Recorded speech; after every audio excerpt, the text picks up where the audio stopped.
Ruh, the soul, the spirit, wal jasad, the body. This thing that we see, the hand moving, the head moving, this is the body.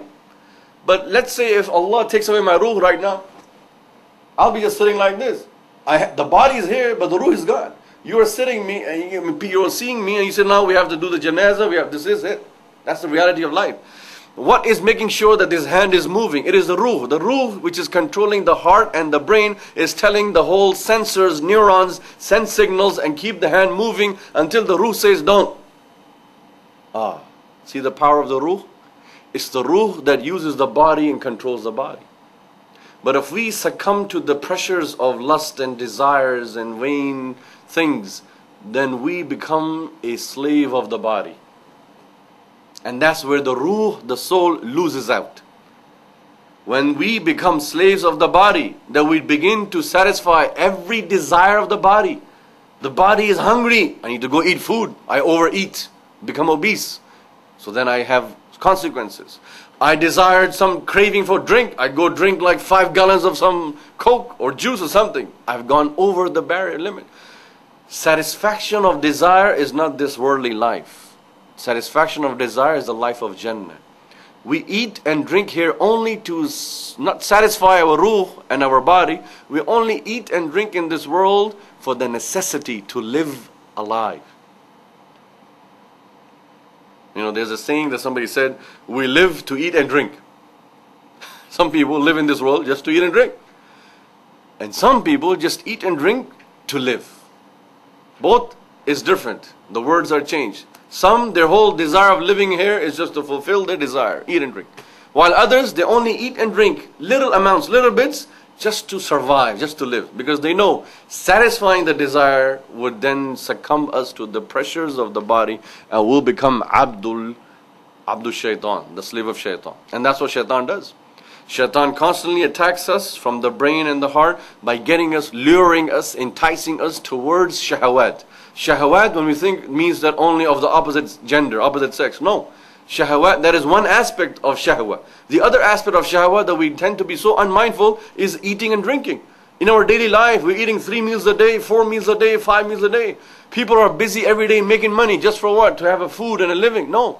We only eat and drink, we only use the basic necessities of life just to survive. This was the lesson that Rasulullah gave us.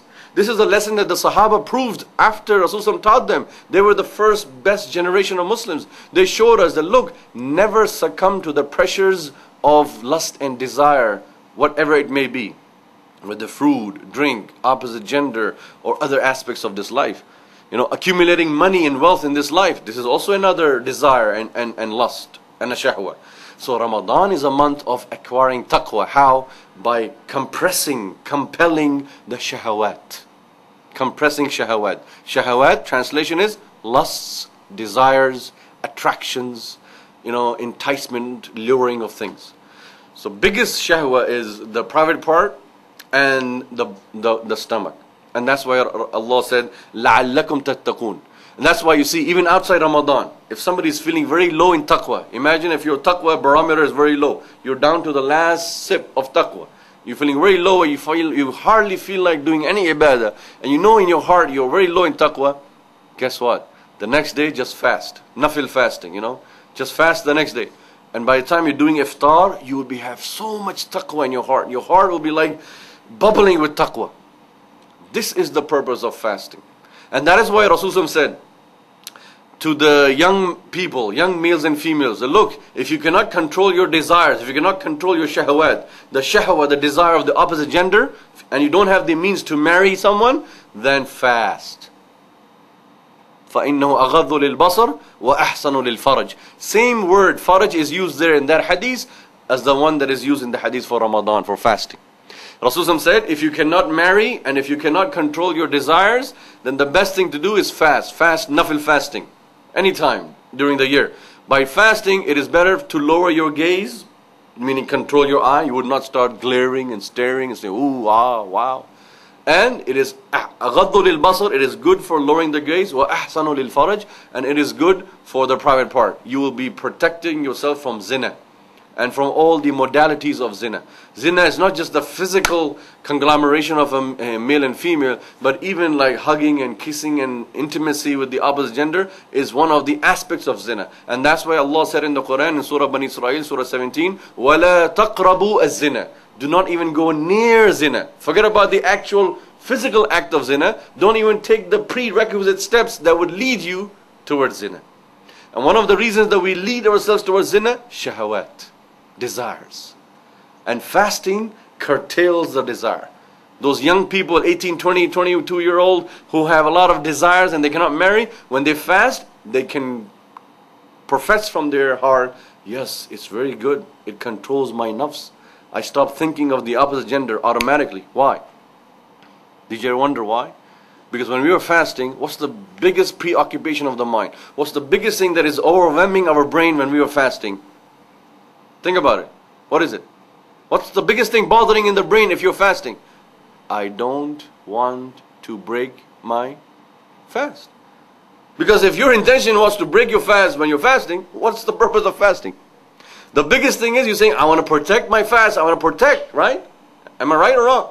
When you have done the suhoor in the morning and you're fasting, your biggest desire, your biggest occupation in the mind is thinking, I want to protect it, I want to protect it. It's very precious. My fasting is very precious. Forget about the ajr. Even just the fasting, you want to protect it. You are very mindful what breaks the fast, what breaks the fast, so I don't do that. So when we know that looking at the opposite gender and having intimacy with the opposite gender and having desires of the opposite gender will break my fast, so fasting curtails that. That's why we see the wisdom of Rasulullah. He said that if you cannot marry and you want to protect yourself from the shahawat, the lust and desire of the opposite gender, fast. Because then it curtails everything. And when it curtails the shahawat, what does Allah replace? This is the sunnah of Allah subhanahu wa ta'ala.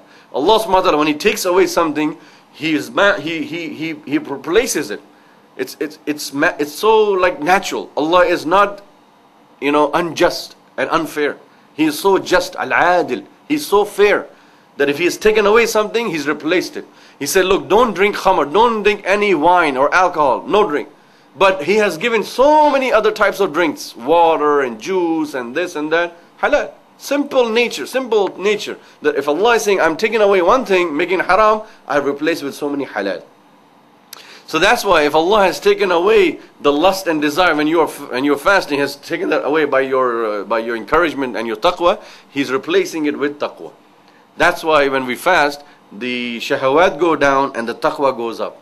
It's like inversely proportional. In mathematics, in school, we learn a formula called inversely proportional. Meaning you decrease one, the other is bound to increase. You increase one, the other is bound to decrease. That's called inversely proportional. Directly proportional means that if you increase one, the other will increase too. In Ramadan or in fasting, not just Ramadan, but in any fasting, when you increase your taqwa, guess what? Something has to go down. And that is the lust and desire and weight. So the purpose of fasting is taqwa and nothing, and the biggest thing of course with taqwa means the rida of Allah, the pleasure of Allah. How do we know that? Because in a hadith